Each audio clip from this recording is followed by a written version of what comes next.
Hei, halo sahabat pecinta catur, selamat datang kembali di Catur Talk Indonesia. Dan tentunya pada event series Hans Niemann Against the World, artinya Hans Mok Niemann menantang dunia, teman-teman.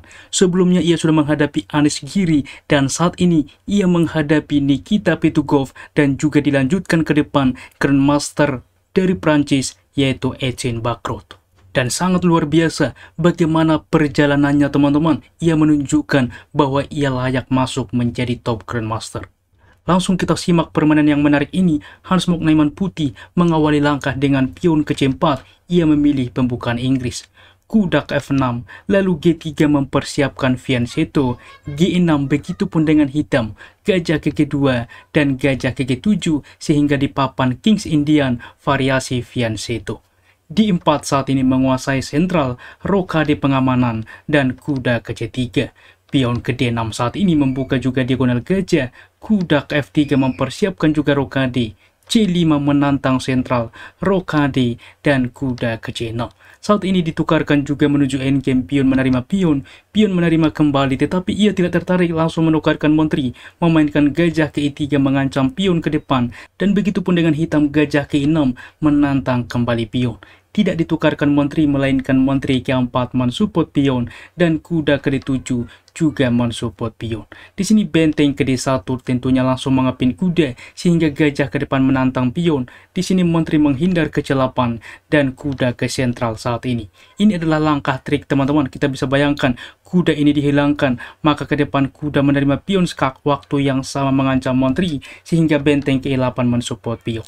Walaupun sebuah opsi yang bisa dimainkan, terlihat juga dengan langkah kuda ini mengorbankan pion B2, diterima pion ini juga sebuah opsi, teman-teman. Misalkan trik dimainkan menteri menerima kuda untuk mendapatkan menteri kembali melakukan skak, masalahnya raja tetap aman, teman-teman. Di sini gajah menerima benteng sehingga ke depan unggul kualitas dimiliki oleh hitam.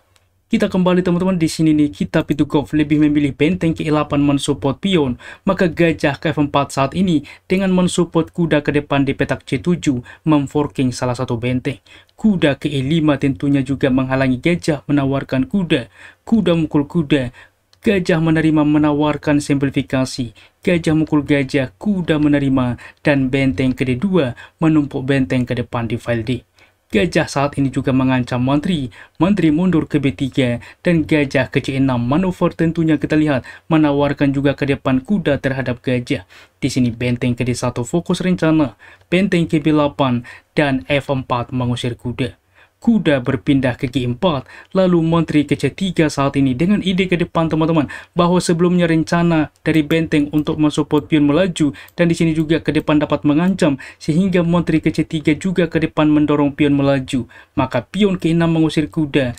Kuda ke F6 skak, waktu yang sama mengancam benteng sehingga kuda mukul kuda, menteri menerima, dan gajah mukul gajah. Simplifikasi terlebih dahulu, teman-teman. Langkah menarik sebelum menerima gajah, benteng terlebih dahulu ke D7 karena ke depan menteri menerima pion F7 dan juga akan skakmat. Oleh sebab itulah benteng ke F8 mensupport pion, maka raja baru menerima gajah, menteri melakukan skak, raja ke F2, dan menteri ke 4 saat ini mengancam pion. Simpel saja B3 dan A6 dilanjutkan, lagi-lagi membongkar ke depan.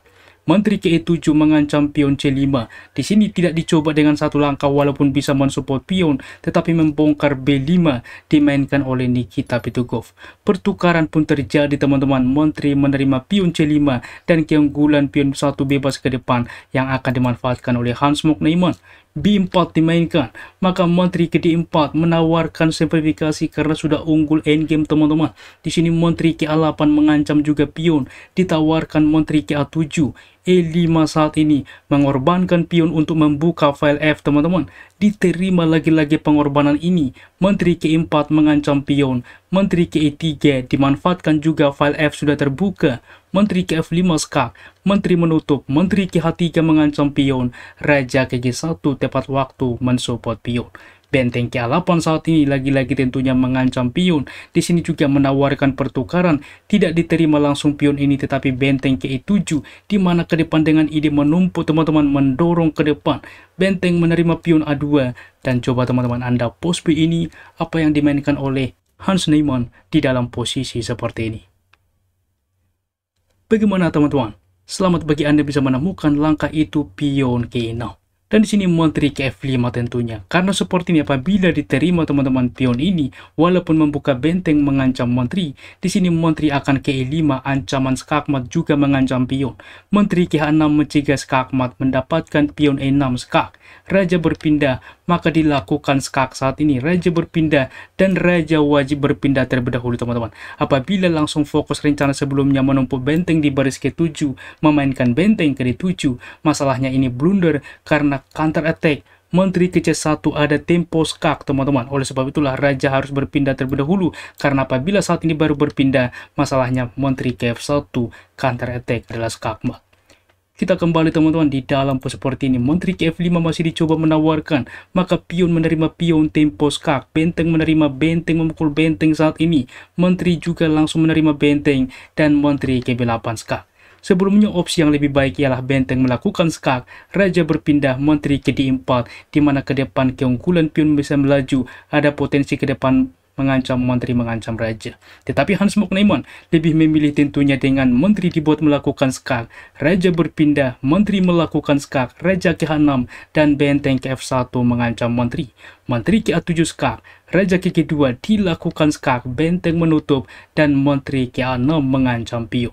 Dan di sini teman-teman, walaupun ada ancaman terhadap pion E2, tetapi putih memiliki 9 langkah skakmat dari posisi seperti ini. Dan hebatnya Hans Moknaiman mengetahui hal tersebut. Anda pos video ini, apa langkah terbaik, apa langkah paksaan di posisi seperti ini? Bagaimana kawan-kawan? Tentunya selamat menteri ke F4 bagi Anda yang bisa menemukan ini, dan Hans Moknaiman pun menemukannya. G5 menutup, menteri ke F8 skak, raja ke G6, menteri ke F7 skak, dan setelah langkah ke-47 ini menteri ke F7 skak, di sini juga Nikita Pitugov menyerah. Luar biasa, sebelumnya juga mengalahkan Anis Giri dan saat ini mengalahkan Nikita Pitugov yang awalnya adalah pecatur Rusia, saat ini membela Inggris. Mengapa menyerah? Raja berpindah ke H6 paksaan tentunya, maka benteng melakukan skak, memaksa memberikan menteri teman-teman sudah unggul, tetapi ketika juga dilanjutkan akan paksaan skakmat G4 skak, raja berpindah atau bahkan menerima juga sama saja akan skakmat. Di sini menteri ke F3 skak, raja ke H4, menteri ke H3 adalah skakmat. Sangat-sangat menarik teman-teman. Berikut adalah tingkat akurasinya. Ulasan permainan tingkat akurasi dari komputer menunjukkan Hans Moknaiman 92,8% dan Nikita Pitugov 84,2%.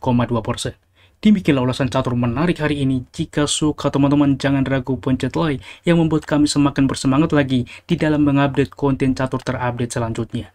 Catur Yes Indonesia Jaya, keep sharing and keep loving. Bye-bye.